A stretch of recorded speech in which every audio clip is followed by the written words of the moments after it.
मैं हूं सौरभ साइबर। मैं आज लेकर आया हूं एक नया टॉपिक जिसका नाम है केंद्रक। केंद्रक के बारे में आज फुल इन्फॉर्मेशन हम आप लोगों को देंगे। केंद्रक क्या होता है, एक कोशिका का क्या होता है, पार्ट होता है। तो ये कोशिका का जैसे हम लोगों का ब्रेन का अपने पूरे बॉडी पार्ट्स को क्या करता है, कंट्रोल करता है। ठीक उसी प्रकार कोशिका में जो भी पार्ट होते हैं उसको कौन कंट्रोल करता है, उसको कंट्रोल करता है केंद्रक। कौन कंट्रोल करता है, न्यूक्लियस कंट्रोल करता है, चाहे वो माइटोकॉन्ड्रिया हुआ, गाल्जी का, यानी जितने भी पार्ट होते हैं वो कौन कंट्रोल करता है, वो कंट्रोल करता है डीएनए। डीएनए देखो, केंद्रक। अब देखो केंद्रक में क्या होता है, तो केंद्रक में होता है क्या कहते हैं, डीएनए होता है। डीएनए किस में पैक होता है, क्रोमैटिन में पैक होता है। ठीक है, बाकी ये क्या है, ये झिल्ली है। जितनी आप लोग इधर देख रहे हो ये क्या है, छोटा सा न्यूक्लियस है, यानी ये बड़ा न्यूक्लियस है, ये छोटा सा न्यूक्लियस। छोटा सा न्यूक्लियस ये इतना छोटा किस में होता है, कोशिका में होता है। ताकि मैं बड़ा इसलिए बनाया हूँ ताकि आप लोगों को समझ में आए। तो देखो आज हम उसी के बारे में चर्चा करेंगे। तो देखो जो केंद्रक होता है यानी केंद्र, डीएनए न्यूक्लियस, वो क्या होता है, तो देखो वो जैसे हम लोगों का ब्रेन होता है वो किसको कंट्रोल करता है, वो हमारे सारे बॉडी पार्ट्स को कंट्रोल करता है, सारा इन्फॉर्मेशन लेता है और उनको इनपुट देता है, या तो क्या करते हैं आउटपुट देते हैं। तो ठीक उसी प्रकार जो क्या कहते हैं इंस्ट्रक्शन होता है वो कौन देता है, कोशिका में वो इंस्ट्रक्शन देने का काम कौन कर रहा है, वो इंस्ट्रक्शन देने का काम कर रहे हैं केंद्रक। तो देखो केंद्रक के बारे में जो बताए थे वो थे साइंटिस्ट कौन थे, रॉबर्ट ब्राउन थे। कौन थे, रॉबर्ट ब्राउन। इन्होंने 1831 ईस्वी में क्या बताया, केंद्रक के बारे में बताया। यानी इन्होंने बताया कि कोशिका का एक भाग है जो ठोस है। क्या है, ठोस है, जो कोशिका के सभी भागों को क्या कर रहा है, कंट्रोल कर रहा है। क्या कर रहा है, कंट्रोल कर रहा है। ठीक है, तो आज हम उसी के बारे में पढ़ेंगे। तो देखो न्यूक्लियस, देखो ये हो गया न्यूक्लियस। अब न्यूक्लियस में क्या होता है, न्यूक्लियोप्लाज्म होता है। क्या होता है, न्यूक्लियोप्लाज्म कहने का मतलब एक झिल्ली। क्या होता है, एक झिल्ली, यानी जितने भी इसमें द्रव भरे होंगे, द्रव पदार्थ हैं, चाहे वो क्रोमैटिन हो गया या और कई सारे अणु हो गए, वो क्या हो गए, एक झिल्ली में पैक होते हैं। क्या होते हैं, एक झिल्ली में पैक होते हैं। जो केंद्रक में द्रव होता है उसे कहते हैं केंद्रक द्रव। क्या कहते हैं, केंद्रक द्रव। और जो कोशिका में द्रव होता है उसे कहते हैं कोशिका द्रव। और इन दोनों द्रवों को मिला के बनते हैं जीव द्रव्य। क्या बनते हैं, जीव द्रव्य। यानी कोशिका वाले द्रव को कोशिका द्रव कहते हैं और केंद्रक वाले द्रव को केंद्रक द्रव कहते हैं। इन दोनों को जब मिक्सिंग कर देंगे तो क्या बनेगा, हमारा जीव द्रव्य का निर्माण होता है। तो देखो ये क्या है, न्यूक्लियोप्लाज्म है। ये वाली झिल्ली कहाँ गई, ये वाली झिल्ली, ये इसको हम लोग कहते हैं न्यूक्लियोप्लाज्म। क्या कहते हैं, न्यूक्लियोप्लाज्म। ये क्या करता है, ये केंद्रक के चारों ओर क्या है, एक झिल्लीनुमा संरचना है। ठीक है, अब देखो न्यूक्लियोपोरस, ये क्या होता है, केंद्रक पोरस। ये देख लो बीच बीच में जो डॉट खुला स्थान है, ये देखो इधर जाली है, इधर जाली है, इधर क्या है, बीच में खुला है। यानी अणु जो होते हैं, केंद्रक जो होता है, यानी इसी से क्या देता है, इंस्ट्रक्शन देता है। इसी से क्या होता है, अणु निकलते हैं और सभी भागों में, कोशिका के सभी भागों में जाकर क्या करते हैं, इन्फॉर्मेशन लेते हैं और देते हैं। ठीक है, अब हम बात करते हैं किसकी, न्यूक्लियर इनवलप की। न्यूक्लियर इनवलप क्या होता है, ये जो चारों तरफ आप लोग देख रहे हैं, ये क्या सपोर्टिव झिल्ली है, जिसको हम लोग कहते हैं सपोर्टिव वॉल्व। एक तरह का क्या है, मेम्ब्रेन है। ये क्या है, मेम्ब्रेन है, सपोर्टिव वॉल है। ये क्या करता है, ये उसको क्या करते हैं, जो भी क्या कहते हैं न्यूक्लियोप्लाज्म होता है उसको फैलने से रोकता है। तो इसका काम क्या है, इसका काम है लिफाफा की तरह काम करना। किसकी तरह काम करना, लिफाफा की तरह। अब बात करते हैं न्यूक्लियर लैमिना की। किसकी, न्यूक्लियर लैमिना की। अब लिफाफे के बाहर भी क्या है, एक संरचना है जिसको हम लोग कहते हैं न्यूक्लियर लैमिना। क्या कहते हैं, न्यूक्लियर लैमिना। जैसे हम लोग क्या कहते हैं, लैमिनेशन करवाते हैं। लैमिनेशन इसलिए होता है क्योंकि जो भी हमारा पार्ट मैटर होता है वो क्या होता है, एक सुरक्षित हो जाता है। क्या हो जाता है, सुरक्षित, न फटेगा, न गलेगा, न जो कुछ भी आएगा उससे वो क्या करेगा, सुरक्षित रहेगा। तो ये क्या होता है, लैमिना होता है, न्यूक्लियर लैमिना, उसको कहते हैं न्यूक्लियर लैमिना। अब देखो जो मेन पार्ट होता है क्या कहते हैं केंद्रक में, वो होता है क्या कहते हैं, डीएनए। डीएनए क्या होता है, आनुवंशिक पदार्थ होता है। यानी एक संतति का लक्षण दूसरे संतति में ले जाता है। इसी का कार्य क्या है, जीन को ट्रांसपोर्ट करना है। क्या है, इसी में होते हैं जीन। अब देखो अब हम बात करते हैं क्रोमैटिन की। क्रोमैटिन क्या होता है, तो आप लोग को पिछले वाली वीडियो में मैंने बताया था, जो डीएनए होता है वो क्रोमैटिन में होता है। जो ये किस में क्रोमैटिन वाला डीएनए किस में पाया जाता है, क्रोमैटिन वाला डीएनए पाया जाता है केंद्रक में। और जो क्या कहते हैं माइटोकॉन्ड्रिया में डीएनए होता है वो पैक नहीं होता, वो ना तो क्या कहते हैं जेनेटिक कोड को फॉलो करता, नहीं पैक होता है, वो क्या होता है, घूमता रहता है, और ये क्या होता है, बाकायदे पैक होता है। क्या होता है, बाकायदे क्रोमेटिन में पैक होगा। अब क्रोमेटिन को मैंने खोल दिया है, क्या किया है, क्रोमेटिन को मैंने खोल दिया है। अब क्रोमेटिन को खोलेंगे तो ठीक इसी प्रकार की संरचना निकल कर आएगी। इसको हम लोग कहते हैं डीएनए। क्या होते कहते हैं, डीएनए। इसमें देखो ये जो डीएनए है इसमें डबल हेलिक्स होते हैं, ये इसको हम लोग कहते हैं हेलिक्स। क्या कहते हैं, ये वाला जो पार्ट आप लोग टेढ़ा वाला देख रहे हो इसको हम लोग कहते हैं हेलिक्स। आरएनए में सिंगल हेलिक्स होता है, इसमें होता है डबल हेलिक्स, जिसको हम लोग कहते हैं अल्फा हेलिक्स। क्या कहते हैं, अल्फा हेलिक्स। अब हम बात करते हैं इसकी संरचना के बारे में। तो देखो इसकी जो ये बोन है, क्या है, ये बोन है, ये किससे बनी होती है, तो ये बनी होती है फास्फोरस से। किससे बनी होती है, फास्फोरस से। और इसके अंदर का जो भाग होता है वो किससे बना होता है, वो बना होता है न्यूक्लियोटाइड से। किससे बना होता है, न्यूक्लियोटाइड से। जब मैं आप लोगों को कोडांस पढ़ाऊंगा तो इसमें क्या होता है, इसमें पता ये चलेगा कि कितने कोडांस मिलकर क्या कहते हैं एक एमिनो एसिड का निर्माण करते हैं, और क्या कहते हैं कितने न्यूक्लियोटाइड मिलकर क्या कहते हैं एक कोडांस को बनाते हैं। अब कोडांस, बात आई कोडांस की, तो कोडांस क्या होता है। कोडांस के बारे में जो थ्योरी दी थी वो थे क्रिक। कौन थे, क्रिक। वाटसन ने क्या किया, वाटसन ने इसका संरचना बना दिया, यानी इसका आकार दे दिया। ठीक, अब प्रोटीन का निर्माण कैसे होगा, इस एमिनो एसिड का निर्माण कैसे होगा, कोडांस क्या है, यानी किस प्रकार की कोड से ये क्या होता है, एमिनो एसिड का निर्माण होता है। तो वो कौन बताया था, वो बताए थे क्रिक ने बताए थे। कौन बताया था, क्रिक ने। क्रिक ने एक नियम दिया जिसको कहते हैं ट्रिपल कोडांस थ्योरी। क्या कहते हैं, ट्रिपल कोडांस थ्योरी। इन्होंने बताया कि जो न्यूक्लियोटाइड होते हैं, क्या होते हैं, न्यूक्लियोटाइड, यानी 3 न्यूक्लियोटाइड मिलेंगे तो एक कोडांस पूरा हो गया, यानी एक कोड पूरा हो जाएगा। क्या हो जाएगा, एक कोड पूरा हो जाएगा, और उसके बदले हमें क्या मिलेगा, एक एमिनो एसिड का निर्माण होगा। एमिनो एसिड कहने का मतलब किस में होता है, एमिनो एसिड का कहने का मतलब किस में होता है, तो एमिनो एसिड जो होता है वो क्या कहता है, प्रोटीन में होता है। किस में होता है, यानी प्रोटीन का निर्माण ऐसे ही होता है।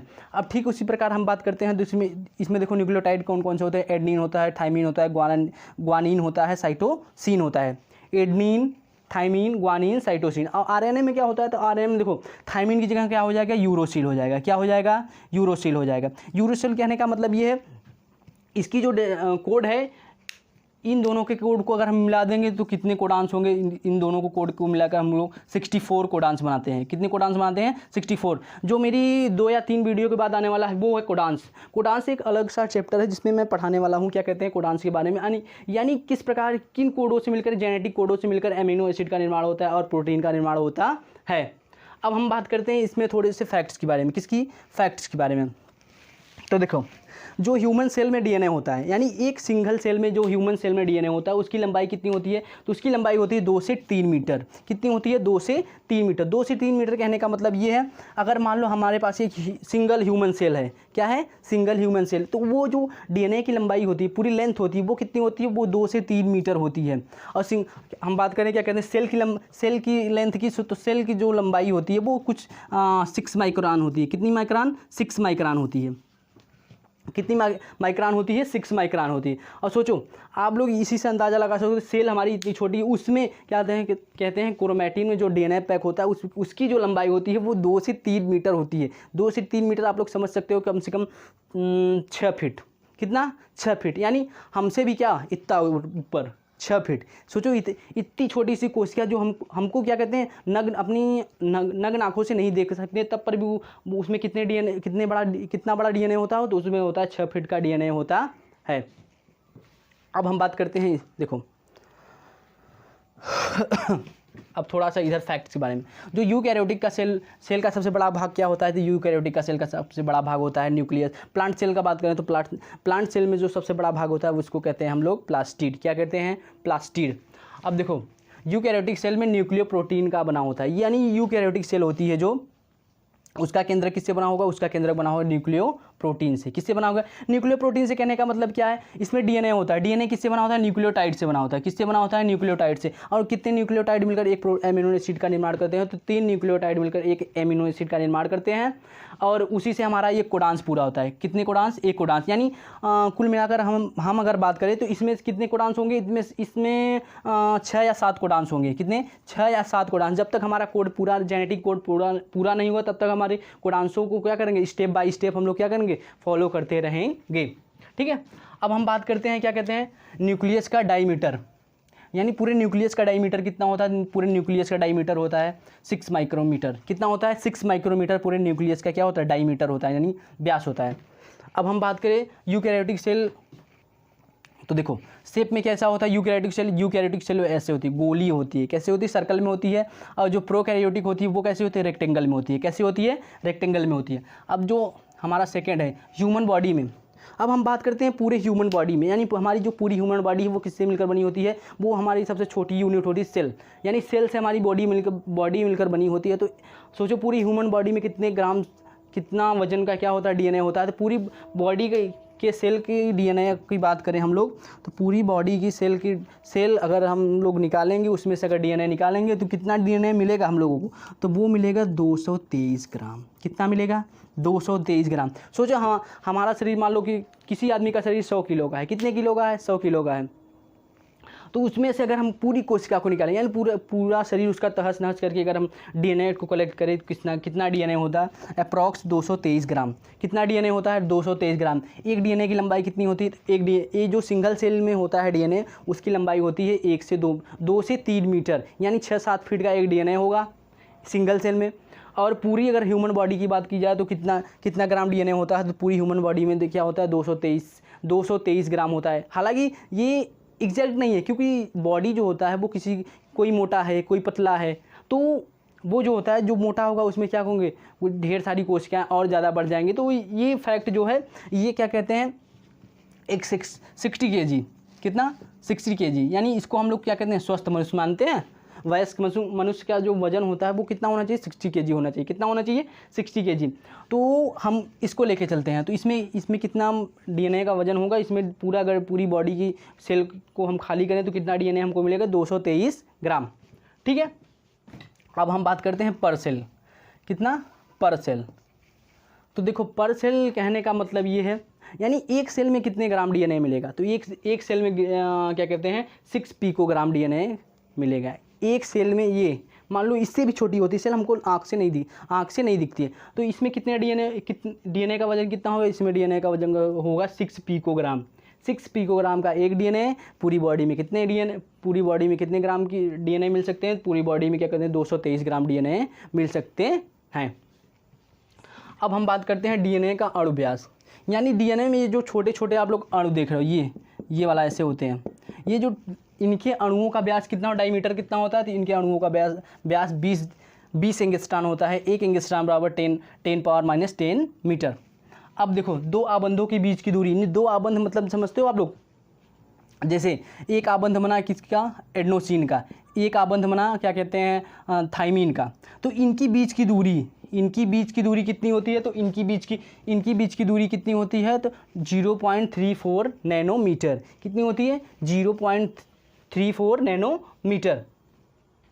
ठीक है, तो ये था क्या कहते हैं, न्यूक्लियस के बारे में डीप में नॉलेज। बाकी आपका जो टॉपिक बच रहा है, मैं जान रहा हूँ कि ये कोडांस के बारे में आप लोगों को नहीं समझ में आएगा, कोडांस क्या होता है। अब देखो एक जो फैक्ट होता है, देखो हमारा क्रोमेटिन में क्या होता है, डीएनए होता है। किधर लिखे हैं, हाँ यहाँ पे क्रोमेटिन में हम शॉर्ट में लिख रहे हैं। क्रोमेटिन में क्या होता है, डीएनए होता है। अब क्रोमेटिन के नीचे आ गया क्या, डीएनए के अंदर क्या होता है, तो डीएनए के अंदर होते हैं क्रोमोसोम क्रोमोसोम के अंदर होते हैं जीन। ठीक है, इसी प्रकार से क्या होता है, चलता रहता है। जो जीन होता है वो ट्रांसपोर्ट का कार्य करता है। क्या करता है, यानी सभी गुणों को लेगा और क्या करेगा, लेकर जाएगा दूसरे क्या कहते हैं संतति में रख कर आ जाएगा। क्या करेगा, रख कर चला जाएगा। यानी जैसे हम लोग ट्रांसपोर्ट करते हैं, ट्रांसपोर्ट का काम क्या है, एक जगह से ले जाना, दूसरे जगह पहुंचाना। तो ठीक इसी प्रकार का क्या होता है, जीन कार्य करते हैं। और जो क्या जीनोम होता है वो क्या होता है, जीनोम देखो अगर मान लो अब वो ट्रांसपोर्ट का कार्य कर रहा है, क्या किसका कार्य कर रहा है, ट्रांसपोर्ट का। लेकिन जो वो इन्फॉर्मेशन कलेक्ट होती है, यानी जो एक बॉडी से दूसरी बॉडी में इन्फॉर्मेशन जाती है, वो इन्फॉर्मेशन कलेक्ट कौन करता है, वो होता है जीनोम। कौन कलेक्ट करता है, जीनोम। ये क्या करता है, ये डीएनए में होता है, वो इन सारी इन्फॉर्मेशन को लेगा, यानी एक तरह से क्या होगा, पैकिंग करेगा। क्या करेगा, पैकिंग करेगा। अब किसके साथ जाएगा, जीन के साथ जाएगा। किसके साथ जाएगा, जीन के साथ क्या जाएगा, दूसरी बॉडी में क्या करेगा, चला जाएगा। क्या करेगा, चला जाएगा। जो दूसरी बॉडी में जाएगा वो सारे गुणों को ले जाएगा। क्या करेगा, सारे गुणों को ले जाने वाले को क्या कहते हैं, जीनोम कहते हैं। क्या कहते हैं, जीनोम। ये क्या करेगा, ये पूरी क्या कहते हैं, पूरी इन्फॉर्मेशन को कलेक्ट करता है। यानी एक बॉडी की इन्फॉर्मेशन को कलेक्ट करेगा, फिर दूसरी बॉडी में किसकी सहायता से जाएगा, तो जीन की सहायता से चला जाएगा। तो आशा करते हैं आप सबको वीडियो अच्छी लगी हो, तो लाइक करो इमोशन वाला को एंड सब्सक्राइब करो और बेल आइकन को जरूर दबाएं, ताकि जो नए वीडियो हैं, नए अपडेट्स हैं आपको मिलते रहें। ठीक है, तो good bye, take care, bye bye.